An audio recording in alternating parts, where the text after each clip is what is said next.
submissive hierarchy, not a dominant hierarchy. I would challenge even that, because that's still using the logic of control, but it's definitely much more closer to the truth. So you're not saying there's one animal is exerting control as in like a pecking order, right? But that there's a communication between the animals, and that there's an attraction. Yeah. Here's an inviolate rule. So, for example, if you look, there is no evidence for dominance hierarchy. If you were to look at A dominates B, B dominates C, well, C could very easily dominate A. Right, so it doesn't make any logical sense. There's no linear, right. You know, whereas in the United States Army is almost a true dominant hierarchy.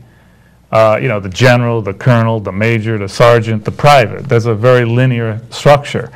If the sergeant wants to get into the private's footlocker for inspection, if the private denies access, he goes to jail. He goes to brig. Right. But if you give a bone to the omega, and the alpha comes over for the bone, the omega will snarl at the alpha and repel him. Well, how come he doesn't go to the brig? What's up with that? You know, why isn't that insubordination? And the reason is there is no dominant hierarchy. So what there is, an inviolate rule, is whoever wants something the most goes first, and they all happily follow. That's actually what's going on. So there's a hierarchy of feelings. There is not a hierarchy of rank. So when you're watching a wolf hunt and you see the so-called alpha male, yes. He goes first, he runs first, it's because he wants that moose. He wants the moose more than they want the moose. And they all want the moose too. They do. So they're perfectly happy to follow. Right. And so all your training that you do is based on that.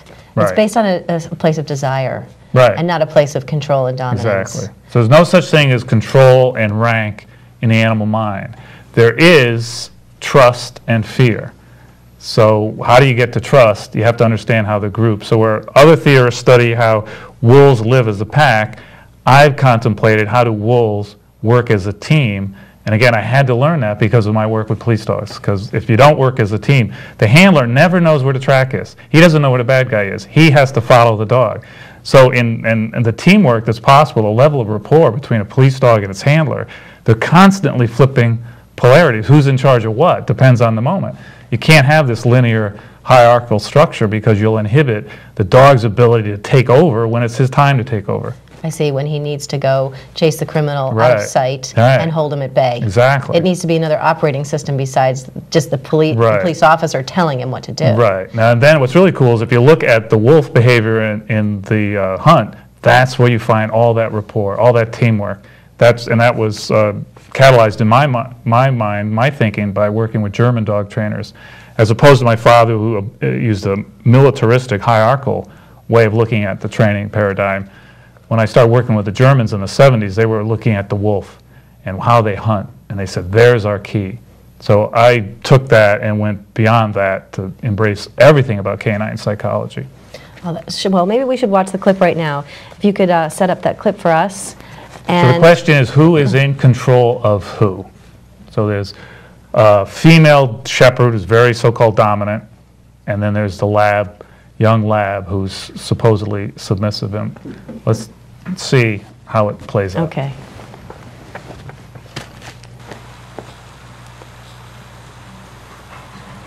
So the two dogs have just encountered. Notice the shepherd shook it off. So they got close together, and that was stress-inducing in the shepherd. I apologize for something. Now look at the lip licking. Why is the dog is not actually showing appeasement behavior? It is paralyzing the shepherd. You can see the shepherd is tense and paralyzed, can't do anything. And the reason it can't do anything is the lab is controlling, paralyzing the shepherd by acting prey-like. So what the lab is doing with the lip licking and the vibration and laying down is acting prey-like. And here's another rule of nature is the prey controls the predator, not the other way around.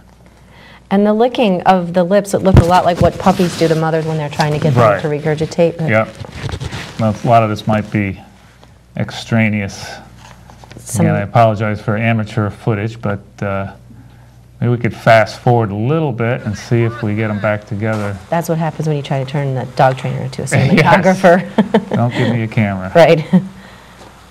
So the shepherd, you know, everything is energy works on attraction, and now She's attracted to the lab, and the first level of indirect making contact is to urinate. She's kind of getting rid of some of the energy. It's not moving, so she urinates it. Okay. And now the lab is becoming prey, and prey controls predator, so she stops. We'll see if she stops here, and the shepherd has to stop. So she's asking her to play, Well, not logically speaking, not technically speaking, but energetically. but she's getting the shepherd to chase her. And by being the object of attraction, you have leverage if you know how to use it, i.e. go by feel. So the lab is vibrating very intensely. The shepherd is more paralyzed, but little by little, the shepherd is softening.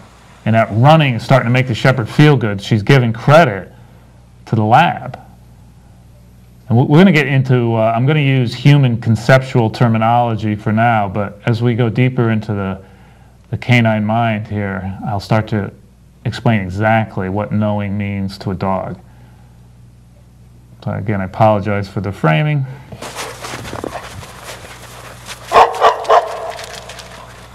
So whenever the lab stops, the shepherd has to, and then the lab deflects itself and it's snooking around and it's not focusing on the shepherd's eyes, which would trigger her.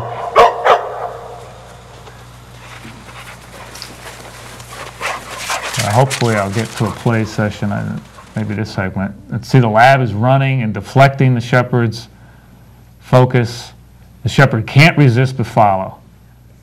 Now what's happening here is they're becoming physically synchronized. And physical, when their body states get physically synchronized, which is the purpose of urinating, is deflecting attention onto a common object of attraction, they're each other's urine. As they get physically synchronized, they're becoming emotionally synchronized.